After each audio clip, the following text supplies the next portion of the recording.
지난 8일 김정은 국무위원장이 집권 후 9번째 생일을 맞았습니다. 예년처럼 조용히 넘어갔지만 각종 매체를 통해서는 자력갱생의 의지를 강조했는데요. 오늘의 한반도 키워드는 북한의 자력갱생입니다.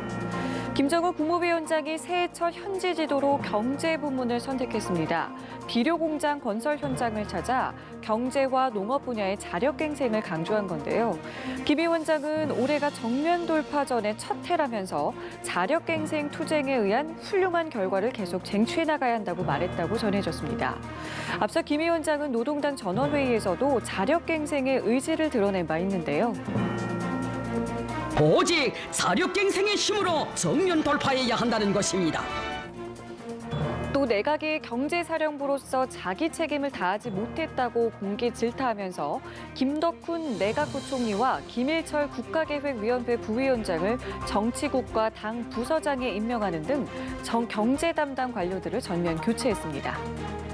조선노동당 위원장 동지께서는 경제사령부로서의 내각이 자기의 책임을 다하지 못하고 있는 심각한 현실태를 엄책하시고 새해 들어 북한은 연일 자력갱생 구호를 외치고 있습니다. 이 자력갱생은 김정은 위원장이 지난해 신년사에서 공개적으로 언급한 단어이기도 한데요.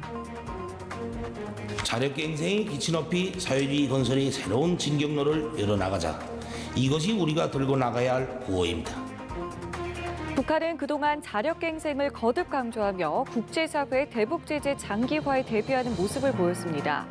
지난해 2월 하노이 회담 결렬 이후 평양에서는 수만 군중이 모여 자력갱생의 구호를 다지는 결의대회가 열리기도 했습니다. 위대한 당의 이름도 따라 자력갱생의 혁명정신과 투쟁기풍으로 경제건설 정진구를 힘있게 다그쳐 나아감으로써 지난해 10월 스웨덴에서 북미 실무 협상이 재개됐지만 협상은 또다시 결렬됐습니다. 이후 김 위원장의 첫 공개 행보에 관심이 쏠렸는데요. 군 농장을 시찰하며 민생 챙기기에 나선 김 위원장은 또다시 자력갱생을 내세웠습니다. 이 자력갱생을 위해 과학기술이 중요하다면서 인민들의 식량 문제를 푸는 데 힘써야 한다고 당부한 겁니다. 자력갱생을 앞세운 기조는 김 위원장이 백마를 타고 백두산을 누빈 뒤 더욱 강조되기 시작했습니다.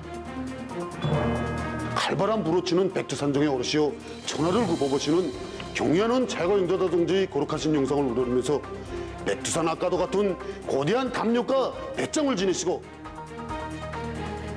대남 선전 매체인 우리민족끼리는 자기 힘이 없이는 결코 운명의 주인이 될 수 없다고 말했고 노동신문은 민족 자존은 굶어 죽고 얼어 죽고 죽어도 버리지 말아야 한다고 외쳤습니다. 한편 지난달 22일을 기점으로 해외에서 일하는 북한의 노동자들이 대거 본국으로 송환됐습니다. 2017년 ICBM급 장거리 미사일인 화성 15형 발사 이후 대량 살상무기 개발 자금 조달을 막기 위해 유엔 안보리가 채택한 결의안에 따른 건데요.